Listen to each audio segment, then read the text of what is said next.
Okay, let's unpack this. Imagine walking into a meeting, sending a crucial email, or maybe just introducing yourself at a networking event and feeling, absolutely confident.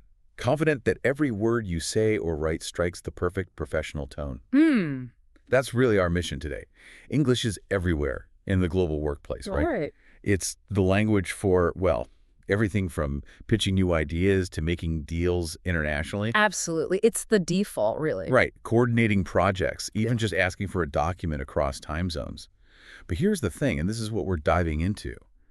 Lots of people can communicate in English. It functionally. Exactly. But achieving truly professional, really impactful communication, that's a whole different skill set. It's nuanced. It really is. It's more than just knowing the words, isn't it? It requires a real understanding of the right words, the right tone. And the cultural context, too, that's huge. Oh, definitely. Getting that context right ensures your message isn't just, understood, but that it actually resonates, that it lands properly. That's a great way to put it. Resonates. And it's fascinating, I think, how often the real power lies in those subtle shifts in language. And like you said, a deep awareness of the cultural context. These aren't just minor details. Yeah, they feel fundamental. They are. They're the bedrock, really, that elevates your communication, takes it from just functional to genuinely influential. So we're moving beyond just vocabulary lists today. Right, not just memorizing phrases. Exactly. Though vocab is foundational, of course. But we're aiming for mastering those finer points, those polite nuances, the right levels of formality, all the things that dramatically shape how you're perceived professionally. We're talking about the difference between just being understood and being genuinely respected. Precisely. Or the difference between just passing on information and actually building strong, lasting professional relationships. That's a critical distinction. That's a fantastic point. I've often seen it myself, how just a small change in phrasing can completely alter the dynamic in a room, or even just an email thread. And let's be honest, for many of us, especially as learners navigating this complex landscape, there's that common worry, that nagging feeling about striking the wrong note. Oh, absolutely. The anxiety is real. Will I sound too casual when I need to be formal? Or maybe too direct, too blunt when a softer approach is needed? Yeah, diplomatic is often key. It feels like trying to navigate a maze without a map sometimes, doesn't it? Especially in those high-stakes situations like a negotiation or maybe drafting an email that could genuinely affect your career path. You know exactly what you want to achieve, but how the specific words, the tone, the structure, they can feel incredibly daunting. It can, and that leads to those awkward silences, or worse. Interpretations. Exactly. Messages getting fundamentally misinterpreted. Yeah. And that can slow down career progress or even damage relationships you've worked hard to build. So this challenge you're describing, knowing the what, but struggling with the how, it brings up a really critical question, I think. Well, in a world just overflowing with information, advice, tips on professional development, how do you actually filter that? How do you distill the stuff that's truly actionable, the insights that empower you to communicate effectively, like right from day one? That's the core issue, isn't it? Cutting through that information overload. Our goal today is exactly that. Yeah. Get right to the core principles, the practical phrases you can actually apply immediately. Good. Practical is key. Yeah. And we don't just want to hand you a list of things to memorize. That's not really deep learning. We aim to help you understand the why behind these professional communication choices. The reasoning. Exactly. So you can adapt your approach intelligently to all sorts of dynamic business situations rather than just, mechanically applying rules you learned somewhere. Precisely. Okay, so today we're taking a deep dive into the very practical, but also, I think, profoundly impactful aspects of business English.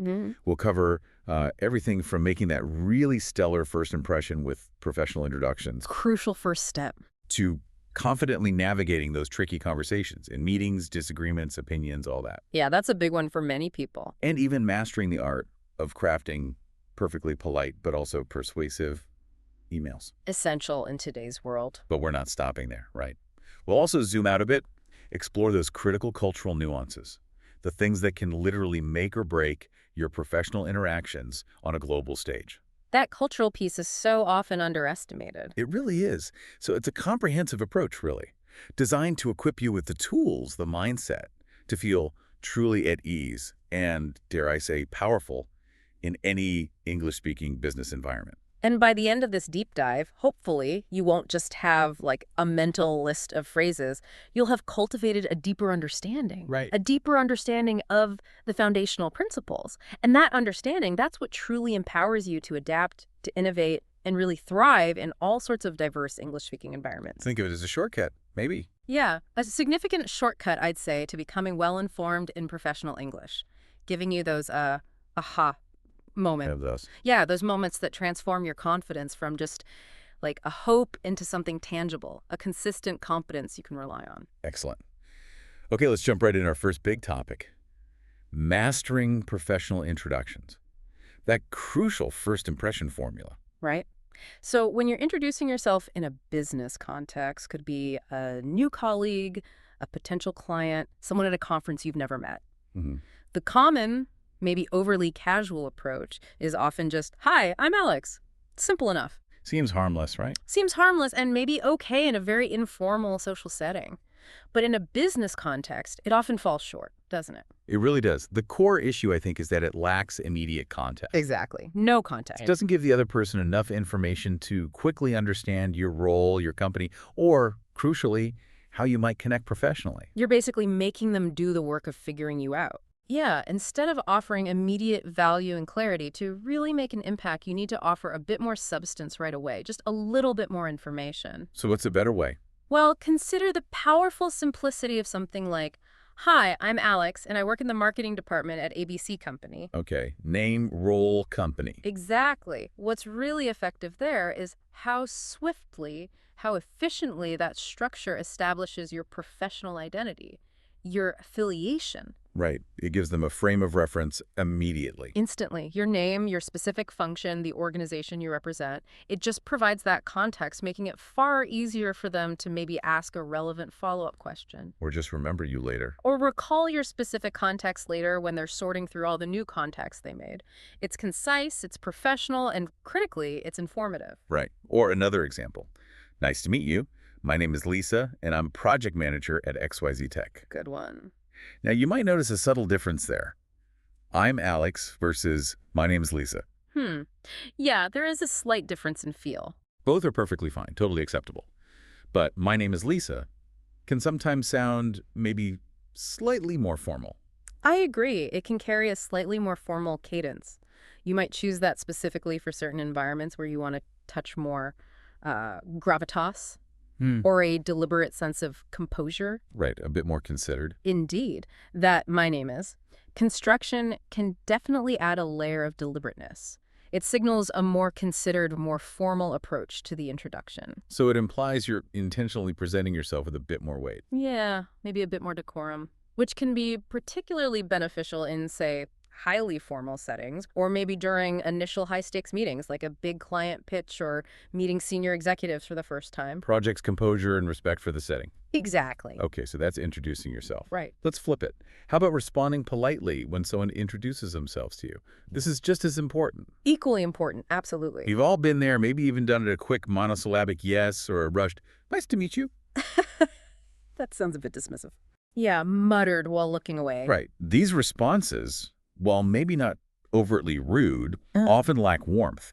They can leave the other person feeling just sort of acknowledged. But not really engaged with. Exactly. But you have a real opportunity here to elevate that initial interaction quite significantly. You really do.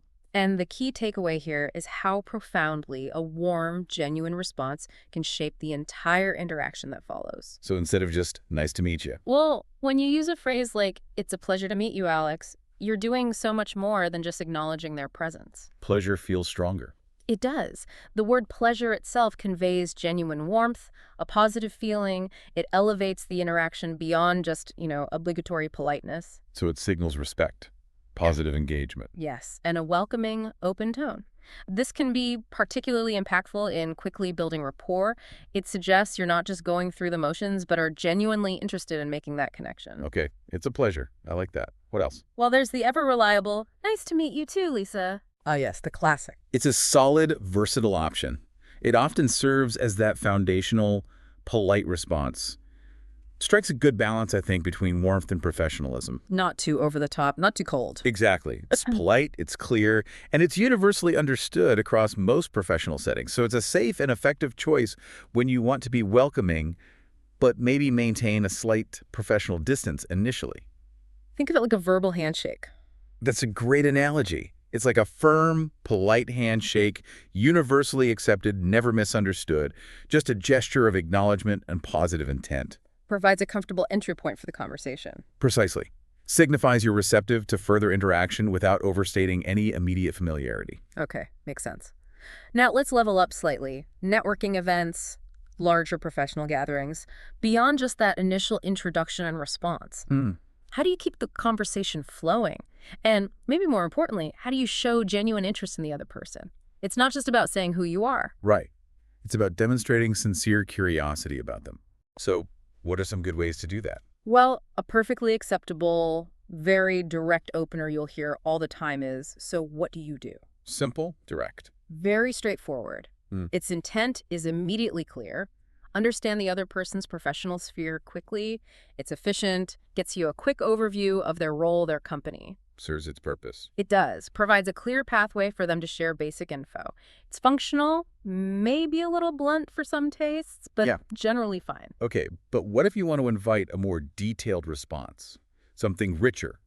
Show a deeper level of interest, maybe lead to a more meaningful chat. Ah, right. In that case, you could opt for something like, tell me a little about your role at your company. Tell me a little about... That feels more inviting. It is. And a critical point to consider here is how you can subtly encourage someone to share more without sounding like you're prying or being intrusive. Yeah, you don't want to sound like you're interrogating them. Exactly. And that phrasing, tell me a little about your role, is an excellent example of that nuanced approach. It's an open-ended invitation. Shifts it from just facts to more of a story. Precisely. It signals a greater depth of interest than a simple, what do you do? It encourages the person to elaborate, maybe share some insights into their responsibilities, their challenges, perhaps even a bit about their professional journey. And that gives you more to work with for the conversation. Absolutely. More substantive material to build a truly engaging, memorable conversation. Moving beyond just superficial pleasantries, it fosters connection by inviting them to share a part of their professional story. That makes a lot of sense. So the key takeaway here for introductions is crystal clear, really. Which is? First impressions are built on clarity being easy to understand, genuine respect showing interest in them, and having a demeanor that's professional but also approachable, friendly. Well put. You're providing enough info to be understood, showing sincere interest, and setting a positive, inviting tone for whatever comes next. Making it easy for them to engage with you. Exactly. Okay, next up, let's tackle one of the areas that often feels like the highest pressure environment in professional communication meetings. Ah, yes, the meeting room. This is often where many learners feel the most pressure, right? To perform, contribute, navigate complex discussions. Definitely. Lots of eyes on you, potentially. And a common habit, when you want to share your opinion, is just starting with, I think. We all do it. We all do it. And it's not inherently wrong, but sometimes it can sound a bit tentative, maybe even lessen the authority of what you're saying. It can, yeah. It can sometimes hedge your bets a little too much. The goal is usually to convey confidence and conviction in your ideas while still being open. So what are some stronger alternatives? Well, when you use a phrase like, in my opinion, we should focus on, Okay, in my opinion. you are explicitly framing your statement as a considered viewpoint. Not just a random thought, but something you've actually formed an opinion on. So it invites discussion rather than just stating a fact? Exactly. It invites discussion and consideration rather than asserting something that might shut down dialogue. It's direct, it's polite, and it signals you're offering a carefully formed perspective. Allows for that collaborative exploration. Shows thoughtfulness. Okay, what else? Another great one is, I'd suggest that we... I'd suggest. That feels very constructive. It is. Analyzing I'd suggest shows its power as a collaborative proposal. It's not a command, not an imperative. It's an offering. It's an offering of a way forward, inviting others to consider it, maybe align with it. Think about all the situations where this is useful. Like proposing a new strategy. Exactly. Or offering a solution during brainstorming. Or gently suggesting a change in direction for a project.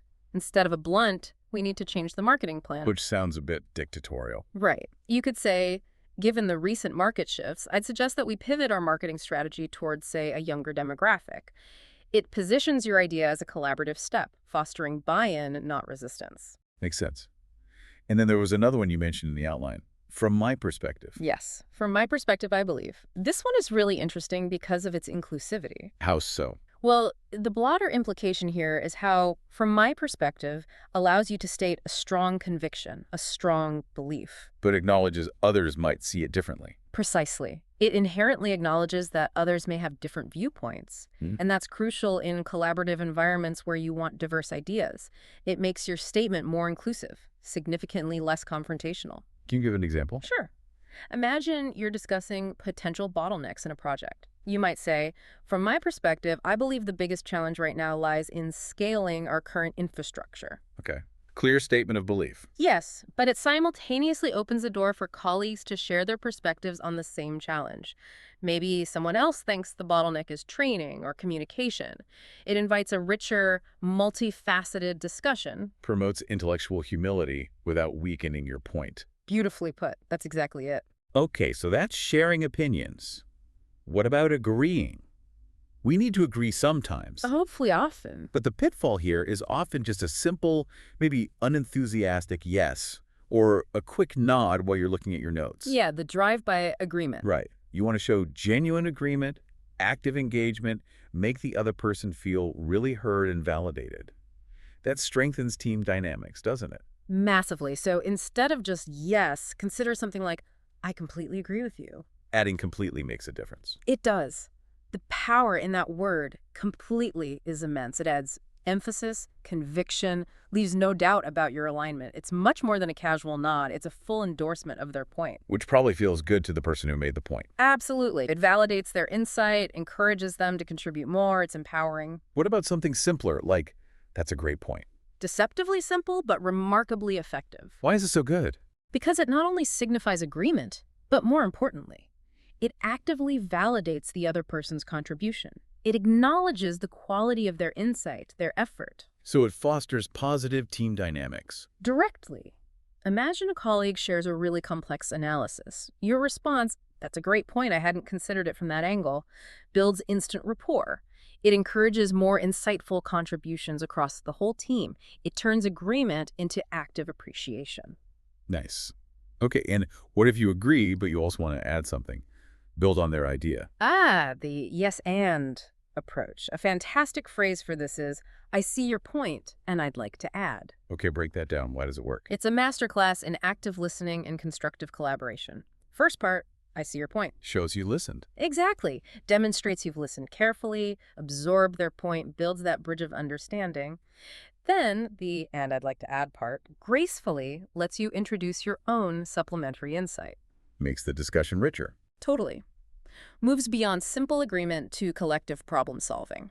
For instance, I see your point about the budget constraints this quarter, and I'd like to add that maybe we could explore grant opportunities for next year to offset those costs. You're not just confirming, you're contributing directly to the solution, building on it. Very powerful. Okay, now for the big one. The one many people dread. Disagreeing. Disagreeing. How do you do it without being confrontational, disrespectful, rude? That instinct to just blurt out, no, that's wrong, can be strong sometimes. Especially if you feel strongly. But it's almost never productive in a professional setting, is it? It just shuts down dialogue instantly. Almost guaranteed to.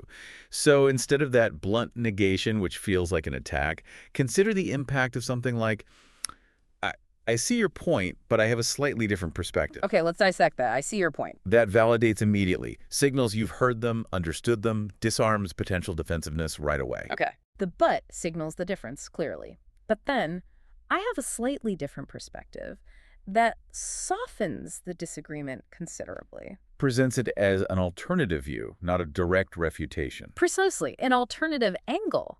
It maintains that professional rapport, keeps the conversation open, constructive. For example, if a colleague suggests a timeline that seems totally unrealistic, Instead of no way. right, you might diplomatically say, I see your point on aiming for a 2-week turnaround, but I have a slightly different perspective on the resources required, which might unfortunately extend that closer to 3 weeks. See the difference? Huge difference.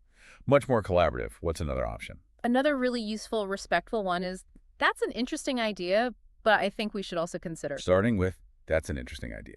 That's key, isn't it? Absolutely crucial. It immediately shows respect for their contribution, acknowledges their effort, their thought, even if you don't fully agree. That initial validation is vital. And then but I think we should also consider. That introduces the alternative while keeping the tone consultative. It's not about shutting down their idea, it's about expanding the discussion, exploring other angles, inviting a more comprehensive view. So you're saying, your idea has merit, but let's look at the bigger picture together. Exactly. For example, that's an interesting idea to target a completely new market segment, but I think we should also consider the potential regulatory hurdles in that region before we commit significant resources. It's additive thinking, not subtractive. Good distinction. Okay, one more way to disagree politely. A very direct, yet still polite way to introduce a counterargument is, I understand what you're saying, but I believe. Similar structure. Start with understanding. Yes, I understand what you're saying. Builds that critical bridge of comprehension, shows you've processed their argument, you're not dismissing it out of hand. Then, but I believe, allows you to present your counterargument as a conviction, a well-reasoned stance, not a personal attack. So this raises that important question again. How do you maintain rapport while introducing a counterargument? And these phrases are masterclasses in doing just that. They allow for rigorous intellectual debate without letting disagreement descend into personal animosity. Imagine discussing project priorities. Okay. I understand what you're saying about prioritizing Project A for immediate revenue, but I believe Project B, though longer term, has a stronger strategic advantage for securing future market share. You state your belief clearly but respectfully. Excellent examples. Before we leave meetings, what about asking questions? It's not just about opinions and disagreement. Oh, absolutely. Asking the right questions in the right way is such a powerful tool for engagement. How so? Well, instead of just pointing out a problem, you might ask a clarifying question like, could you elaborate on the potential risks associated with that approach? Shows engagement, critical thinking. Exactly. Not just challenging. Or to probe deeper, maybe, what data led us to that conclusion? Seeking evidence, but politely, not accusatorially. Nice. Any others? Another great approach is opening up possibilities. Have we considered alternative solutions that might address, say, the customer retention issue more directly? Invites broader thinking. And the language is key. Using could, have we considered. Always. It fosters that environment of shared exploration, not interrogation. Keeps it collaborative. Fantastic.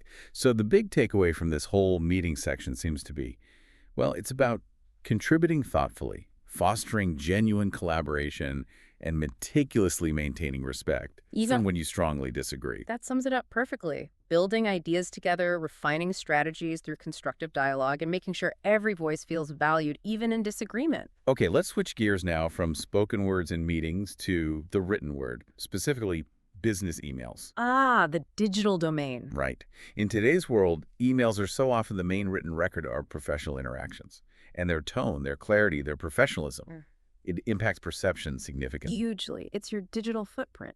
And many learners, I find, grapple with finding that balance, that sweet spot between being too direct, sounding abrupt or demanding, and maybe being too polite, which can sometimes seem unconfident or vague or just indirect. It's a fine line to walk. It really is. And that balance is critical because your email tone can influence so much how quickly you get a response, whether your request gets prioritized, even how colleagues and clients see your overall professionalism, your attention to detail. You're absolutely right. Emails aren't just messages. They are, like you said, digital fingerprints of your professional self. They're often the first contact. A record of decision. A reflection of your organizational culture, even. A well-crafted email. It can speed things up, build goodwill, reinforce your reputation as someone meticulous and respectful. Whereas a bad one. A poorly worded or discourteous email can create unnecessary friction, misunderstandings, maybe even damage crucial relationships.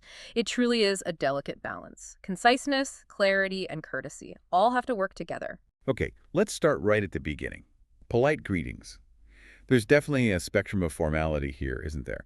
choosing the right one sets the tone immediately. There absolutely is. For formal emails, especially if it's your very first contact with someone. Or you're writing to someone senior. Exactly. Or external partners you don't know well. Dear Mr. Johnson or Dear Mrs. Patel isn't just appropriate, it's often essential. Sets a respectful, official tone. Immediately. It's universally accepted in formal business contexts.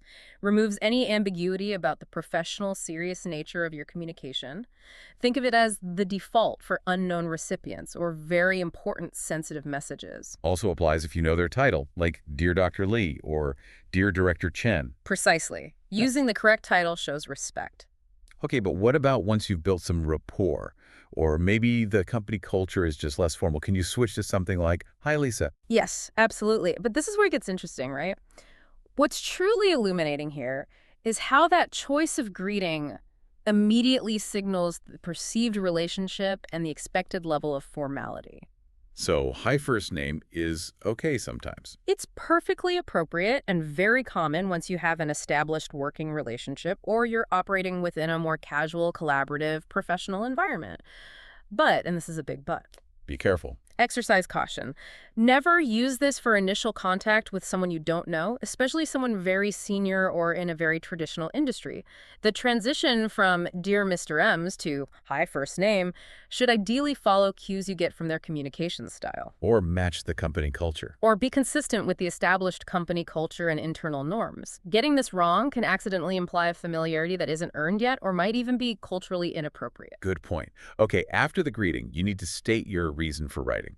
Clearly, concisely, Respecting their time. but politely, avoiding abruptness or demanding language. Exactly. So for instance, when you write, I'm writing to follow up on. Or do you follow up on? Phrase follow up is super efficient. It implies there was previous communication, a shared understanding, and ongoing matter. Makes your email immediately contextual, purposeful. Example. I'm writing to follow up on our discussion yesterday with the new project proposal and to confirm the next steps. It's direct, but it acknowledges that prior interaction shows continuity. Great for reinforcing accountability or just keeping a project moving. Okay. What if it's something a bit softer, less urgent? Maybe just checking in. Then I wanted to check in regarding is a really good choice. Feels less demanding than follow-up. It is. Check-in is inherently softer, more consultative, conveys a less demanding tone. Excellent for status updates, gentle reminders, or when you're asking about something that isn't super time-sensitive. I wanted to check in regarding the status of the vendor contract and see if you require any further information from my end. It's proactive, but polite, keeps communication lines open without putting on too much pressure, helps maintain that collegial feel. Nice. And if you're actually making a request, asking for information. Then framing it with, I'd like to request some information about, is far, far better than any demanding imperative. Avoids, send me the data. Definitely avoid that. I'd like to request is polite, specific, and impeccably clear. Avoids demanding language entirely. Frames your need as a courteous request, not an order. Connects to the bigger picture of respecting their time. Absolutely. These opening lines are fundamentally about respecting the recipient's time and autonomy while clearly communicating your intent. So instead of that terse, send me the data, you'd write, I'd like to request some information about the latest sales figures, specifically regarding Q2 performance. Sets a collaborative, respectful tone right from the start. Increases the chance of a positive response. Significantly. Shows you value their contribution and their time. Okay, greetings, opening lines. What about closing the email? Just as crucial, right? Your last chance to leave a polite impression. Goes beyond just typing thanks. Way beyond thanks in many professional contexts. A simple, genuine, and highly effective option is, I appreciate your help. Direct gratitude. Yeah. Always well received, directly acknowledges the effort or assistance, whether it's already provided or anticipated, reinforces a positive relationship, encourages future cooperation, a sincere, professional thank you.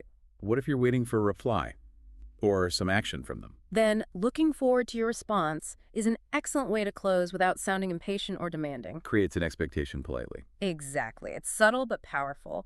Creates a clear expectation for a reply or action without being pushy. It's anticipatory, polite, signals you expect and welcome their feedback or action, encourages them to get back to you in a timely way, conveys continued engagement. Good one. And then the go-to standard professional closing. Best regards, your name. The reliable workhorse. It really is. This raises that important question. How do you end an email both politely and effectively across almost any professional context? Best regards is your answer most of the time. Standard. Universally appropriate. Yeah. Suitable for almost any business context, initial contact, ongoing chats. Contrast it with more casual closings like thanks or cheers or even just your initial. Those can be okay sometimes, though. They can be, but only in very specific informal settings or with people you know very well and have that established casual rapport with. They might be too informal for initial emails, formal contexts, or recipients you don't know well. Best regards maintains that consistent level of professionalism right to the end.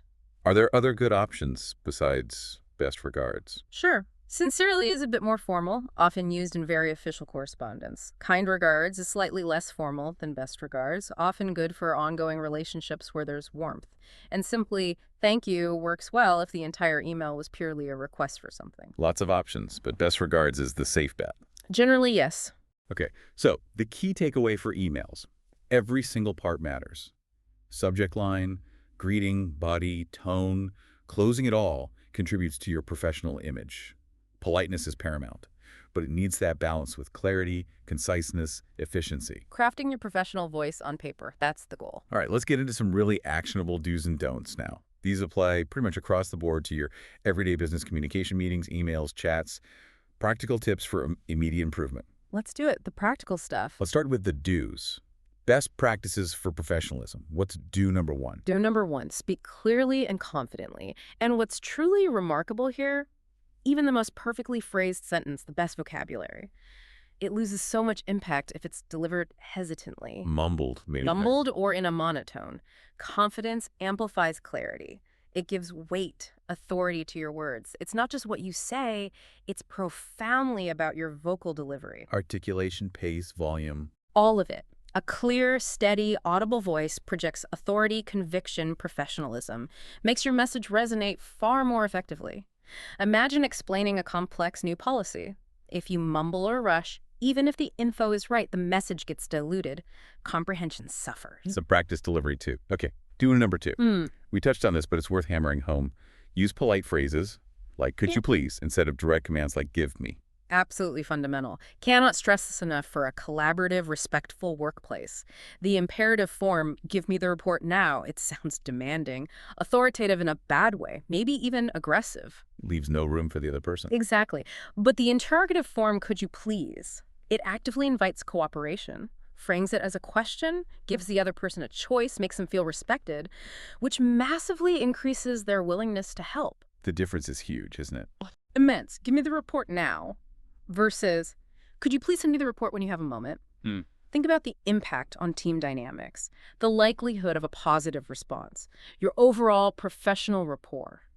Tiny syntax change, monumental impact shifts. Applies to asking for help, delegating. Anything. Would you be able to take care of X is always, always better than do X. Always. Got it. Okay. Essential numbered. Do number three. Listen carefully and respond professionally. Sounds obvious, maybe. Sounds obvious, but true active listening. It's a skill many overlook or don't practice enough. What does active listening really mean here? Well, if we connect this to the bigger picture, active listening is the bedrock of all effective communication. It's not just passively hearing words bounce off your ears. Right. It's diligently trying to understand the speaker's deeper meaning, their intent, their underlying concerns, maybe even their emotional state. So you can tailor your response. Precisely. When you listen actively, you can then tailor your professional responses appropriately. Show you genuinely value their input. That cultivates trust and respect. For example, a client describes a complex problem. Truly listening lets you not only offer a solution, but also acknowledge their frustration or concern. Builds trust and rapport. Profoundly. Your response becomes a bespoke solution to their specific problem and emotional state, not just a generic answer. Much more impactful, shows empathy and strategic thinking. Okay, those are three powerful do's. Now for the don'ts, the common pitfalls that can really undermine your professionalism, even if you mean well. Don't. Number one. Don't use too much slang. Saying, hey dude, what's up, in a client meeting, probably not a good idea. Probably not. Why is slang so problematic in business? Several crucial reasons. First, it can be easily misunderstood, especially across different cultures or generations. What's common slang in one place or age group might be totally foreign or even accidentally offensive elsewhere. Creates confusion. And second, it often just sounds unprofessional. Can signal a lack of seriousness, lack of attention to detail, maybe lack of respect for the formality of the business setting. Creates an unnecessary barrier. Even in more relaxed workplaces? Even there, while some modern relaxed places might embrace some informality, it's always safer, always more widely accepted to err on the side of formality, especially with external partners, clients, superiors. It's about code switching, adapting your language to the context. And in business, formal English is generally the default code. Good advice. There? Okay, number 2, don't be too direct or blunt. We talked about give me, but the example here is instead of I need this now. Right, which sounds incredibly abrupt, maybe panicky. Opt for something like, could you send this to me by the end of the day? Yes. This just reiterates that vital concept. The art of softening requests, delivering information politely. I need this now implies urgency, which might be real, but it sounds aggressive. Demanding, dismissive of the other person's workload, breeds resentment. There's the alternative. Could you send this to me by the end of the day? It's equally clear about your deadline, but it masterfully frames it as a polite request with a specific time frame. Assertive without being abrasive. Maintains professionalism, respect for their autonomy, shows you value their time and help. Applies to more than just requests, too, right? Like feedback. Absolutely. Instead of, your report has errors, maybe try. I've reviewed the report, and I'd like to suggest a few areas for refinement, perhaps. Clear, but not cutting. Okay. And finally, number 3, don't ignore small talk. This is a big one, I think. It really is, especially for learners from cultures that really prioritize directness and efficiency. They might see it as wasted time. But in many, many business cultures, starting an interaction with a polite greeting, a brief, friendly question, it's essential for building relationships. It absolutely is, and this raises that important question. What role does seemingly unrelated conversation actually play in professional success? And the answer is? The answer is profound. It's often the crucial bridge. The bridge to building trust and stronger working relationships. Small talk isn't wasted time, it's an indispensable social lubricant. Finds common ground, builds rapport. Yes. Shows you see colleagues or clients as individuals, not just transactions. Think about examples. How was your weekend? Did you catch the game? Traveling for the holidays soon? Any plans for the long weekend? Humanizes the interaction. Creates a comfortable atmosphere, builds that foundational connection, which then makes the more substantive business discussions much smoother, more productive. In many cultures, jumping straight into business without this social preamble is considered abrupt. Rude, even. It's the art of connecting before doing business. Precisely. It's a subtle but vital art. Okay, so the key takeaway for this section.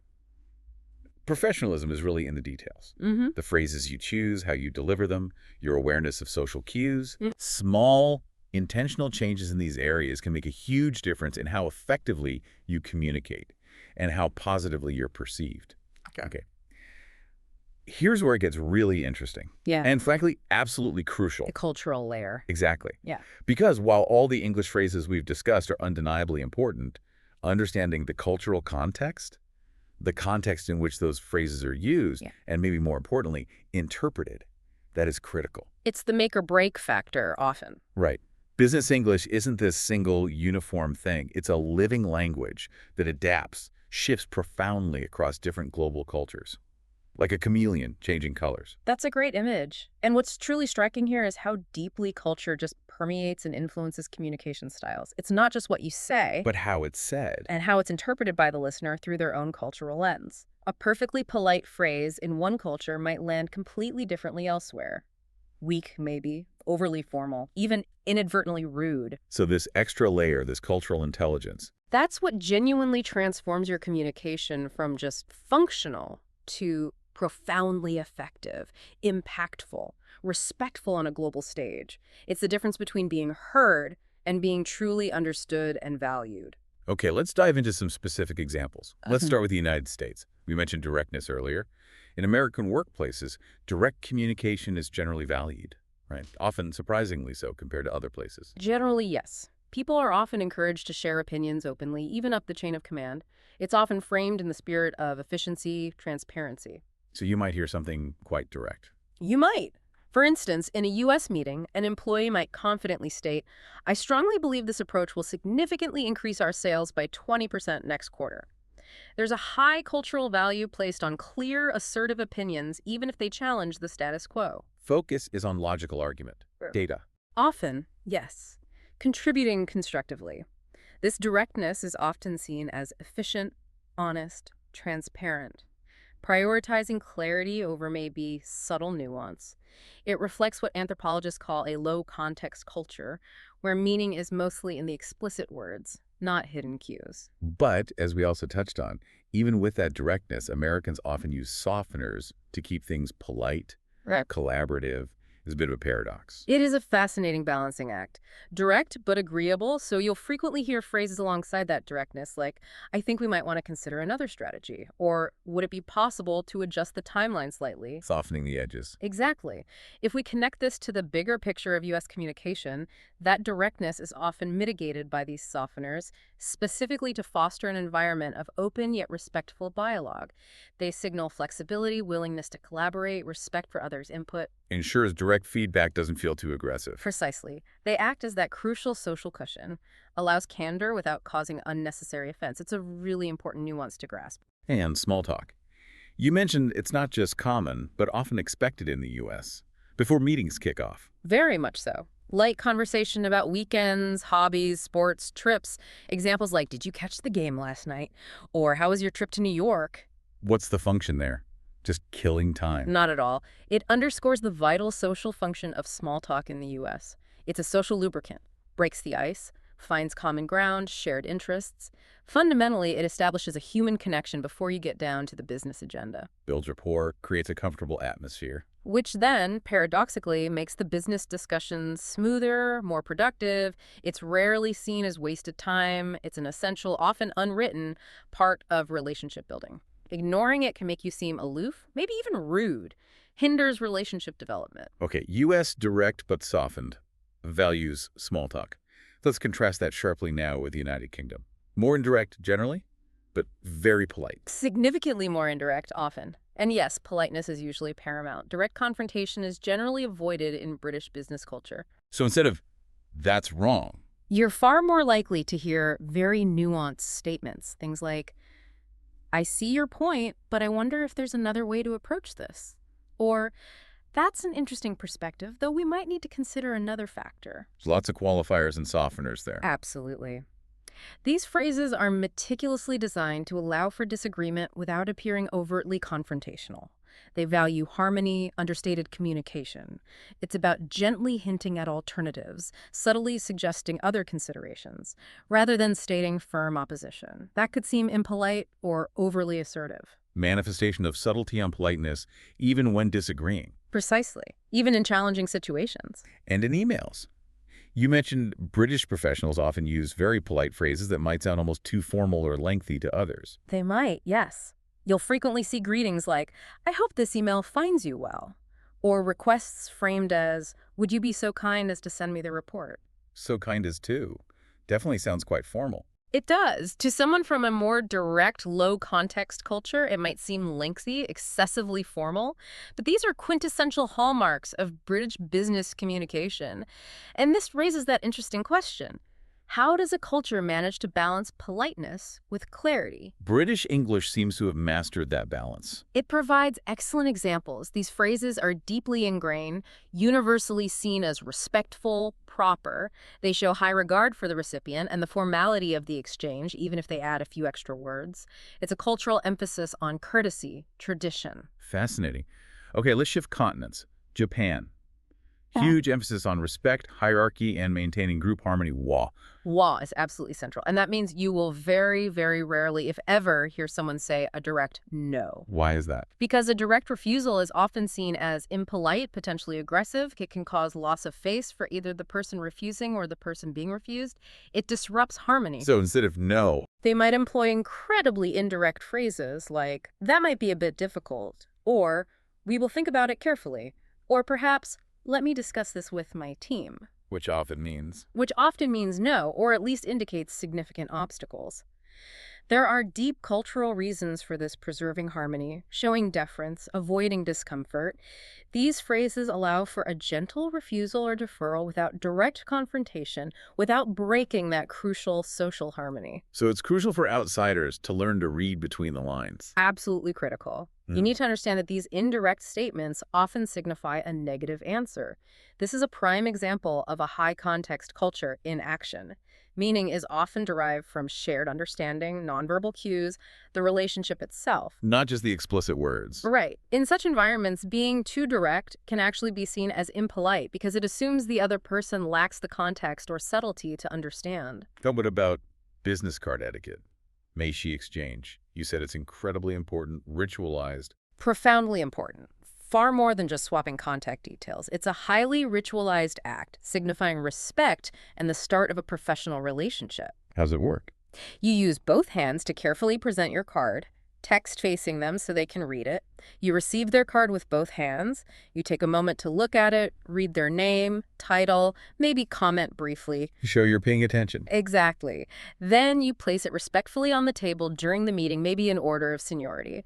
Critically, you never just stuff it in your pocket immediately or write on it in front of them. Wow, it's a whole ceremony. It really is. The whole act is a profound symbol of respect for the individual, for the relationship being established, acknowledges their identity, status, treats them and their professional representation with utmost care. A ritualized demonstration of respect and serious intent lays the groundwork for trust. Incredible detail. Okay, let's jump to France. Different vibe again. Appreciation for intellectual discussion, logical argument, even respectful debate. Very much so. French professionals often genuinely enjoy rigorously debating ideas in meetings. It's generally not considered rude to challenge an idea, As long as it's done respectfully. provided it's done logically, with reasoned arguments, and with respect for the individual.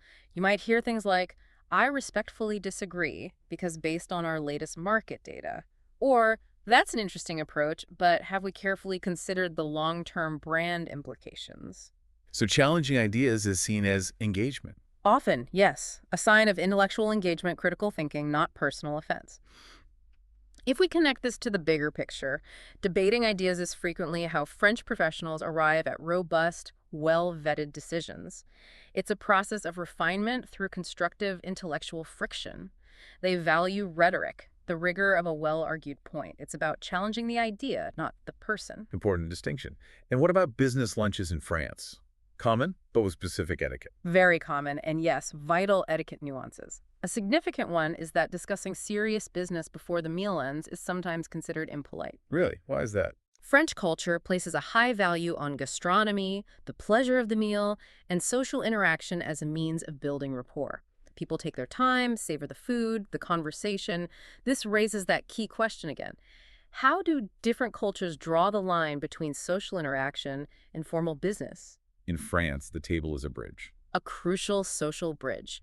The lunch itself is an important ritual designed to build rapport, trust, personal connection, business discussions, typically reserved for after the main course, maybe over coffee or once a certain level of social comfort and camaraderie is established. Prioritizes relationship building before the transaction. Exactly. It shows the relationship aspect is valued and given its due before diving into purely business matters. It's an investment in the relationship itself. Fascinating how different these norms are. Now let's quickly hit some common cultural misunderstandings. Mistakes learners often make by applying their own norms. Oh, there are many potential pitfalls. A huge one is that direct, literal translation of expressions from your mother tongue. Like the "give me the report" example. Exactly. In some cultures, that direct imperative might be perfectly normal, even polite in its efficiency. But in English, as we've discussed, it sounds incredibly rude, demanding, lacks respect for autonomy. Politeness isn't just literal translation. Not at all. What's truly illuminating here is how often politeness is conveyed by adapting to the target language's specific idiomatic expressions of courtesy. So instead of literal translation, you use, "Could you send me the report when you have a moment?" Another common error. Literally translating a greeting like, "How are you doing?" from certain languages might yield, "Are you well?" Which sounds Overly formal, maybe a bit awkward, or could even imply you're concerned about their health, rather than offering a casual, polite greeting. These seemingly small linguistic choices carry significant cultural weight. Okay, what's another big misunderstanding? Not grasping different cultural concepts of time. We touched on this with France, but it varies hugely and has profound practical implications. Like German punctuality versus... Right. Contrast German punctuality, where 9 a.m. means be ready before 9, and lateness is seen as disrespectful, disorganized. monochronic time. Exactly. Time is linear, segmented. Versus some polychronic cultures, like perhaps Spain or Brazil, where meetings might often start a bit later. A few minutes delay is more acceptable. Relationships, fluid interaction might be prioritized over strict schedules.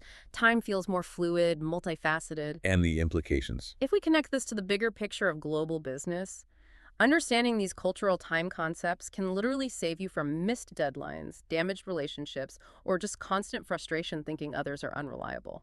It's about respecting different rhythms of work and social interaction, which are deeply embedded in how time is valued and managed. Crucial for project management. Deadlines. Okay, one more common pitfall. Ignoring formal address, especially in cultures with strong hierarchies. You mentioned the U.S. example. Calling your boss by their first name is often normal. Hey, John, could we discuss the report? Perfectly fine there. Right. But not everywhere. Definitely not everywhere. In cultures like South Korea, China, many parts of Southeast Asia, maybe even parts of Europe, depending on the industry, you should almost strictly use titles and surnames, or specific honorifics. Like Director Wang or Manager Kim. Exactly. Director Wang, could we set up a meeting? Or to Manager Kim, I wanted to confirm the schedule.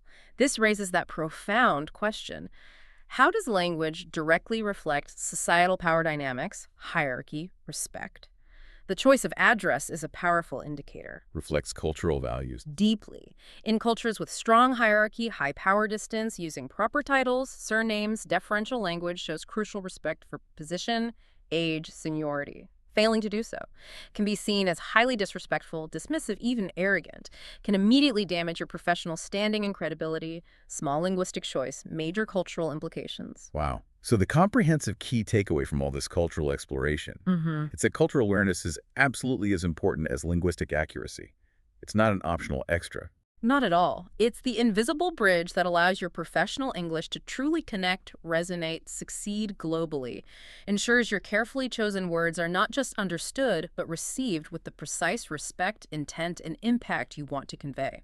It's the difference between just speaking to a culture and truly speaking with it. Beautifully said. Exactly. #tag outro. So what does this all mean? For you, the listener, ready to, engage on the global business stage, it means that truly mastering business English isn't just about sounding grammatically correct. It's about sounding effective, Persuasive. and profoundly culturally aware. We've journeyed through these critical skills today, haven't we? Making those stellar first impressions. Opening doors. Contributing confidently, collaboratively in meetings. The nuanced art of crafting polite, impactful emails. And crucially, navigating that endlessly fascinating, sometimes surprising world of global cultural nuances in communication. And we've seen, haven't we, that even small intentional shifts in phrasing, when they're coupled with a deep, informed understanding of diverse global communication styles, they can profoundly elevate your professional presence and the success of your interactions. Little changes, big impact. Huge impact. From clarifying your role in an intro, to diplomatically softening a disagreement in a tough meeting, or carefully choosing that email closing. Every single detail contributes to your overall professional image and the ultimate effectiveness of your message. They're not just isolated tips, are they? No, they're intricately interconnected principles. When you understand them and apply them together, they build a comprehensive, formidable approach to professional communication. Okay, and this is where you, the listener, come in. Your active engagement is the final crucial step in this deep dive. Time for action. Exactly. Your challenge for this week is threefold. First, actively practice introducing yourself professionally, out loud. Hear yourself say it. Yes. Try recording yourself. Hi, I'm your name, and I work as your job title at your company. Then listen back critically. Do you sound confident? Is your articulation clear? Notice how you sound when you project confidence. The more you hear it, the more natural it becomes. Good first step. Second challenge. Draft a short business email applying today's polite phrasing tips. Imagine you're requesting info or making a gentle follow-up. Focus especially on those opening and closing lines we talked about. Like, I'd like to request, or best regards. Exactly. Try using "I'd like to request," or "Would you be able to provide?" And close with "best regards" or "kind regards." Then compare it to emails you've sent before. Notice how much more professional it feels, how it reads. That conscious application really solidifies the learning. Makes it stick. And third challenge, maybe the most impactful. This week, actively try to use just one new professional phrase or cultural insight we discussed in a real-world conversation. Just one small step. Just one. Could be in a team meeting, a chat with a colleague, a networking discussion. Maybe it's trying, from my perspective, I believe, when you share an opinion. No. Or maybe, "I see your point, but I have a slightly different perspective," if you need to disagree respectfully. Get it out there in the real world. Yes, the very act of applying these in a live context, even if it feels a tiny bit awkward at first, will profoundly solidify your learning and build your confidence. Don't be afraid to experiment. Every attempt is a step forward. Absolutely. And if we connect all of this to the bigger picture, maybe consider this final thought. Okay. How might the conscious adaptation of your communication style, even in these subtle ways, influence not just your immediate professional outcomes, getting that project approved, building that client relationship? But something broader. Yes. How might it influence your broader understanding, your empathy, your genuine appreciation of different cultures around the world? Think about the powerful ripple effect of genuine, culturally sensitive intercultural communication. It's more than just business success. It really is. It's not merely about closing a deal or having a productive meeting. It's about fostering deeper global collaboration, building stronger international bridges, and significantly enriching your own worldview. Each time you thoughtfully choose your words considering the cultural context, you're not just speaking English. You're engaging with a complex, vibrant culture, opening yourself to new ways of thinking, connecting on a deeper human level. That's a powerful thought to end on. Thank you for joining us on this deep dive into the powerful nuances of business English. Keep practicing, keep learning, and keep building those absolutely essential professional connections, one confident, culturally aware phrase at a time. We really believe you can master this and unlock new opportunities. Absolutely. And until next time, continue to question, continue to explore, and always remember that every single interaction is a unique, valuable opportunity to refine your understanding of the world and indeed your place within it.